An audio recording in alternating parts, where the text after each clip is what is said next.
اجازت ہے ذکر شروع کیا جا سکتا؟ مذہب شیعہ، مذہب جعفریہ اسلام کے فرقوں میں سے وہ واحد فرقہ ہے جو مدلل بھی ہے اور مہذب بھی ہے۔ یہ مذہب دلیل کا مذہب ہے، عقیدے کا مذہب ہے اور شرطوں کا مذہب ہے۔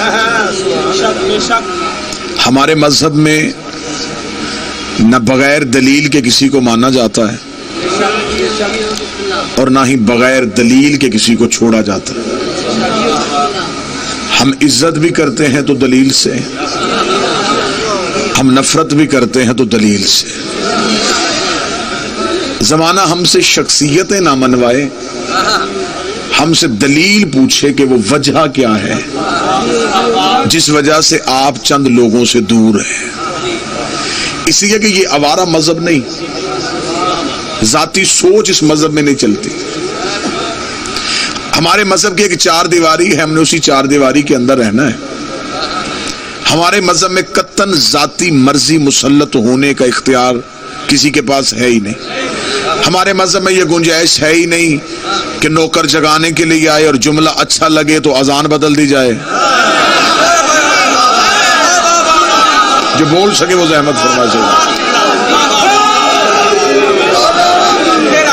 ہمارے مذہب میں یہ طریقہ ہے ہی نہیں کہ جنگ کے قیدی لا کے کھڑے کیے جائیں، ان کے کھڑے ہونے کا انداز اچھا لگے تو نماز کا طریقہ بدل دیا جائے۔ ہمارے ہاں شخصیتیں نہیں چلتی، ہمارے ہاں قرآن کی آیتیں چلتی۔ ہم اپنا مذہب اپنے لباس سے لے کے اپنی نماز تک ہم اپنا مذہب قرآن سے ثابت کرنے کے لیے تیار ہیں۔ میں امام حسین علیہ السلام کا ذاکر بھی نہیں، کیونکہ ذاکر تو خود حسین کا پروردگار ہے۔ میں بادشاہ حسین کے ماتمی کے پاؤں کے نیچے آنے والے ذرے کی حیثیت بھی مجھ سے بڑی ہے۔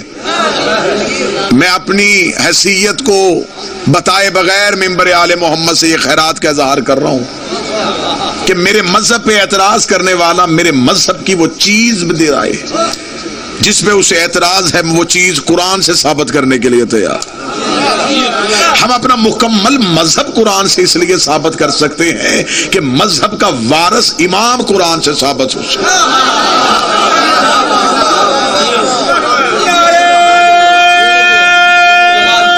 بسم اللہ جی۔ آج لڑائی مذہبوں کی نہیں، لڑائی نظریات کی ہے۔ جنگ جسموں کی نہیں، جنگ ہے فکروں کی۔ اور ہمیشہ قومیں وہ کامیاب رہتی ہیں جو نظریے پہ رہتی ہیں۔ حسین کربلا میں لشکر نہیں لے کے گئے تھے، نظریہ لے کے گئے تھے، اور کربلا میں نظریہ جیتا ہے۔ آج تک یہ جو مجلسیں ہیں یہ اس نظریے کی حمایت ہے۔ میں قومی حوالے سے دو چار گزارشات آپ کے سامنے کرنا چاہوں۔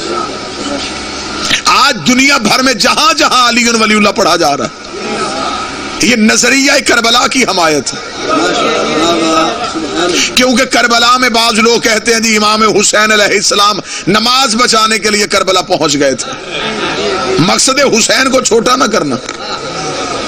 آپ اتنا بڑا مقصد لے کے گھر سے آئے کہ آپ چاہتے ہیں کہ ہم تھوڑی دیر مجلس میں بیٹھیں، کچھ بات سنیں، کوئی بات ذہن میں لیں، تھوڑی دیر اولاد رسول کو روئیں، اور یہاں سے کوئی جاہل اٹھ کے کہے یہ اتنا مجمع جو آیا ہے یہ تو یہاں پہ پانی پینے کے لیے آیا ہے، اس کا مطلب اس نے سارے مقصد کی توہین کر دی۔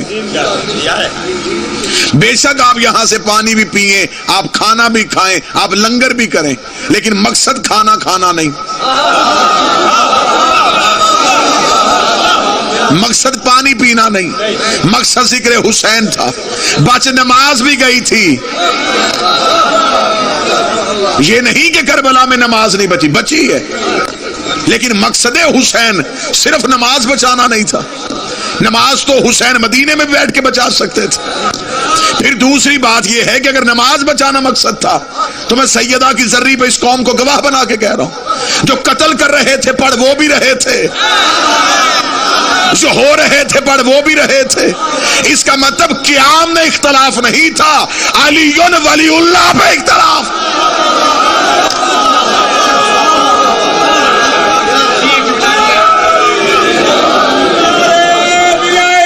علی ولی اللہ، بسم اللہ سرکار۔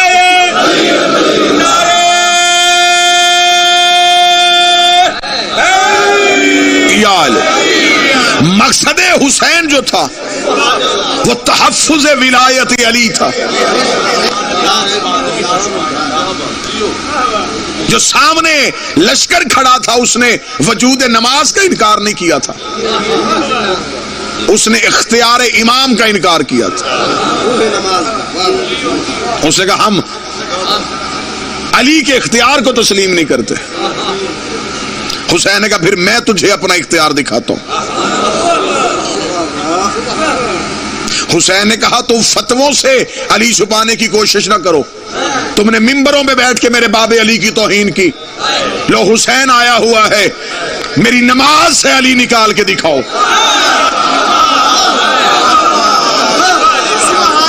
یہ جو امام حسین نے آخری نماز برستے ہوئے تیروں کے سامنے پڑھی ہے، یہ حسین کے نظریے کی نماز تھی کہ یہی نظریہ ختم کرنا چاہتے تھے۔ آؤ یہی آپ تو جو میری طرف کریں گے، آپ ایک لمحے کے لیے بھی نہ دیکھیں، تم میرا نظریہ مارنا چاہتے تھے، حسین نے اپنی آخری نماز میں اس نظریے کا اعلان کیا۔ وہ نظریہ کیا تھا؟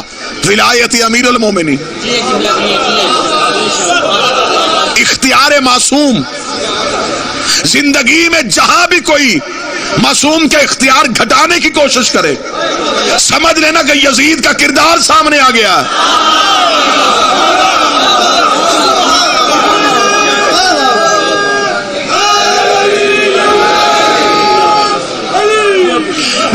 اختیار حجت سے کبھی بھاگنے کی کوشش نہ کرنا۔ آؤ امام کا اختیار کیا ہوتا ہے؟ بعض چیزیں ایسی ہوتی ہیں جن پہ انسان کا اختیار نہیں رہتا۔ مثلا جتنا بھی انسان پریشان ہو، آخر نیند طاری ہو سکتی ہے۔ کتنی دیر جاگے گا؟ نیند آئی، بے اختیار ہو گیا۔ بھوک لگی، بے اختیار ہو۔ پیاسا رہا، بے اختیار ہو گیا۔ کربلا میں یزید نے یہ ساری کوششیں کی،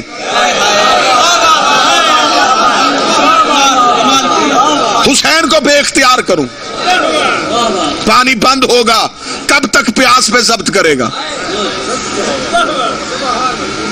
لیکن اس نے دیکھا کہ گہوارے میں جو علی ہے اس کا بھی اتنا اختیار ہے کہ میں دنیا کی چیزیں واپس لے کے بھی حسین کو بھی اختیار نہ کر سکتا۔ اور اختیار کی ایک جھلک اور دکھا دیتا ہوں۔ جب بنتی علی دربار ملعون میں آئی ہیں تو بیٹھے ہوئے تھے ملکوں کے سفیر۔ ان ملکوں کے سفیروں نے یزید پہ ایک سوال کیا جس کا جواب یزید کے لیے مشکل تھا۔ انہوں نے کہا یزید کتنا بڑا جرم کیا جس کا کلمہ پڑھتا ہے۔ مصعب نے فضائل سننا، اسی کے بیٹے کو قتل کر دیا، وجہ بتا قتل کی کیا تھی؟ حسین حکومت مانگ رہے تھے، حسین تجھ سے تخت چھین رہے تھے، حسین نے خود تیرے اوپر حملہ کیا، لڑنے کی کوئی وجہ بتا، لڑائی ہوئی کیوں؟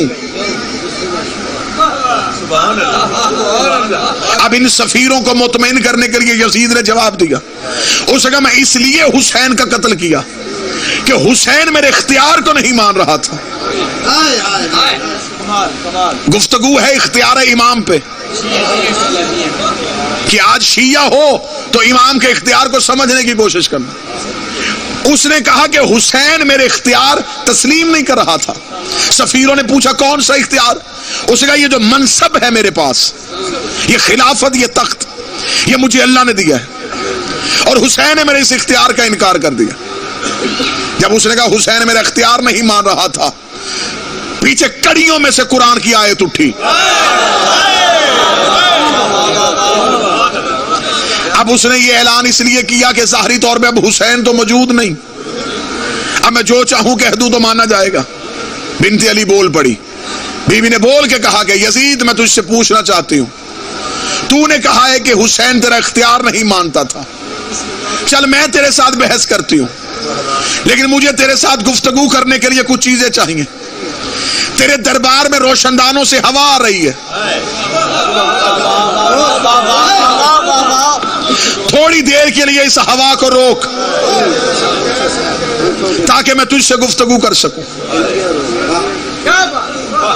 اتنا کہنا تھا. یزید نے کہا ہوا روشن دان سے میں روکوں کیسے؟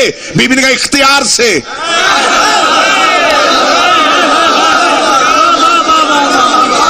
استعمال کر اپنا اختیار, ہوا روک. اچھا تو ہوا نہیں روک سکتا, پھر ایک کام اور کر. تیرے دربار میں ہے گھوڑے کھڑے, گھوڑا کبھی بھی ایک جگہ پہ رک نہیں سکتا, وہ اپنے پاؤں کو حرکت دیتا ہے, یہ اپنے سم اٹھاتا ہے رکھتا ہے, یہ ٹاپوں کا شور ہے. تھوڑی دیر کے لیے یہ ٹاپوں کا شور روک. یزید نے کہا علی کی بیٹی یہ شور میں نہیں روک سکتا. بی بی نے کہا تیرے جانور بھی تیرے اختیار میں نہیں.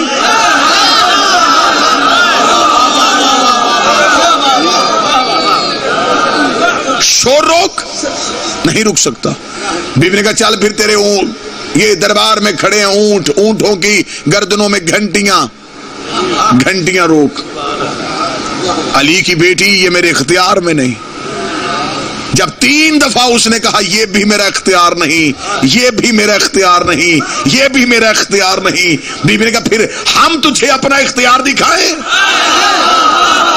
اتنا کہنا تھا یا مجھے آل رسول کی عزت کی قسم ہے, دربار میں علی کی بیٹی علی کے لہجے میں بولی اور بی بی نے کہا اس کو خاموش ہو جاؤ. اتنا کہنا تھا یا ہوا رک گئی. جس گھوڑے نے سم رکھا تھا اس نے اٹھایا نہیں, جس اونٹ کی گردن ہلی تھی اس نے وہیں پہ ساکت کر لی, جس کا ہاتھ اٹھا تھا وہ نیچے نہ ہوا, جس کی آنکھ اٹھی تھی وہ بند نہ ہو سکی. جب پورا دربار پتھر کا ہوا, یزید نے کہا علی کی بیٹی کیا کر دیا تو نے میرے دربار پہ؟ نے کہا اب تو بتا قیدی تو ہے یا ہم ہے؟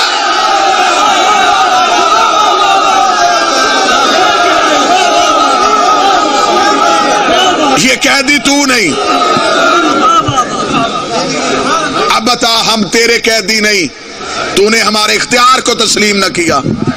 یہی وجہ ہے کہ اسی اختیار کو چھپانے کے لیے یزید جنگل میں لے آیا محمد کا بیٹا. 2 سطریں پڑھوں گا شہزادی کی عزت کی, صرف زیادہ سے زیادہ 1.5 نہیں تو 2 منٹ میرے بھائی ملک علی رضا تشریف فرما ہے. مجلس کے لیے ہو سکتا ہے کہ ماحول تبدیل کیا جائے, لیکن ذکر کو تنہا نہ چھوڑنا. برستی بارش ہو یا تپتی ہوئی دھوپ, جنازے چھوڑ کے جانا میری قوم کا شیوا ہی نہیں ہے. ہم آئے ہیں دکھ تیرے رسول کا پرسہ دینے کے لیے, ہم آئے ہیں رسول کی بیٹی کا ماتم کرنے کے لیے. بسم اللہ. مصائب کی دنیا کا منفرد لہجہ, عقائد کے حوالے سے بہترین نام جناب ملک علی رضا صاحب تشریف لا رہے ہیں. میرا بادشاہ حسین ہر ذاکر حسین کو عقیدہ حق پہ استقامت دے. میرا مالک ہمیں مل کے امیر المومنین کی ولایت کے تحفظ کے لیے اپنا کردار ادا کرنے کی توفیق دے. سادات و غیر سادات پہلو سے ہاتھ نہ اٹھا نبی کی بیٹی کا, قنوت کے لیے ہاتھ نہ اٹھا رسول کی بیٹی کا, کفن کے لیے ہاتھ نہ اٹھا رسول کی بیٹی کا. یہ ہے اولاد کے ساتھ محبت. جتنی دیر زندہ رہی پہلو چھپاتی رہی, لیکن رکھ کسی سید کے سر پہ قرآن کہ اب تک پہلو ہی پہ ہاتھ ہے. جتنی دیر زندہ رہی تب تک تو پہلو سے ہاتھ نہ اٹھایا, لیکن جب دنیا سے چلی گئی ہے پھر کبھی حسن کے جنازے سے تیر کھینچے, کبھی کربلا میں حسین کے گھوڑے کے پیچھے دوڑی. کتنی بار ہاتھ اٹھا پھر محمد کی بیٹی کا. کئی بار اٹھا اولاد کے دکھوں کے لیے. سادات و غیر سادات جناب سیدہ کے دکھ میرے بھائی پڑھیں. ایک عالم دین نے کتاب عربی میں لکھی تھی، اس کا اردو میں ترجمہ ہوا فاطمہ سے فاطمہ تک. اس میں انہوں نے 2 فاطمہ کا تذکرہ کیا. اور میرے بادشاہ کا فرمان ہے اللہ تمہیں بیٹیاں دے تو ایک بیٹی کا نام فاطمہ رکھنا. حسین کہتے جس گھر میں فاطمہ رہتی ہے اس گھر میں میرا آنا جانا رہتا ہے.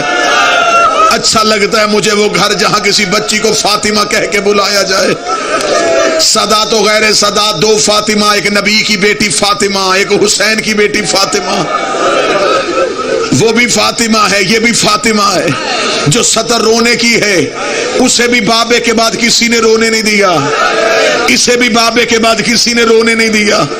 وہ بھی بابے کے بعد رونے کے بہانے ڈھونڈتی تھی، یہ بھی بابے کے بعد رونے کے آسرے ڈھونڈتی تھی.